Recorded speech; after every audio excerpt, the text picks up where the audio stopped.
Le sujet nous interpelle, nous, en tant que société civile, parce qu'on se rend compte qu'à chaque fois quand on parle de bonne gouvernance, on passe à l'argent. Je pense que pour parler de la bonne gouvernance, il faut aussi se questionner sur c'est quoi la gouvernance. Nous considérons qu'il y a 4 catégories, ou bien en général, on dit qu'il y a 4 catégories de gouvernance. Il y a une gouvernance politique, donc c'est vraiment les règles de nomination, les règles d'élection qui sont mises en place dans une société. Il y a une gouvernance administrative, parce que il faut vraiment avoir une administration forte qui puisse porter la vision de l'exécutif. C'est une gouvernance économique, en ce sens qu'il faut se projeter dans l'avenir. Il faut régler des questions liées à l'emploi, etc. Et enfin, c'est une gouvernance budgétaire, parce que le budget, c'est le premier instrument de mise en œuvre des politiques publiques. Donc, quand on parle de gouvernance budgétaire, c'est les règles d'élaboration, de mise en œuvre et de contrôle des politiques publiques.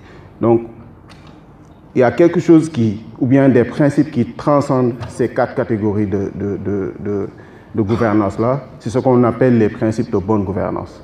C'est quoi? C'est la transparence dans l'exécution des politiques publiques, c'est la participation et l'inclusion des citoyens dans l'élaboration et la mise en œuvre des projets de l'État, c'est la reddition des comptes. Mais il y a d'autres principes que je pense le directeur de la bonne gouvernance ne manquerait pas de rappeler: l'état de droit, le respect de la loi, l'éthique, etc. Nous pensons que pour chaque catégorie de gouvernance que je viens d'énumérer, ces principes-là doivent être vérifiés, ces principes-là doivent être respectés. Et notre approche à l'ONG 3D, c'est de garder notre identité en tant qu'acteur de la société civile, donc de constituer une force de veille et d'alerte, mais aussi une force de proposition, raison pour laquelle, à chaque fois qu'on voit qu'il y a des blocages dans un certain nombre de secteurs, nous faisons des recherches avec les universitaires, nous produisons des sessions d'analyse, nous les partageons avec les médias et les acteurs de la société civile.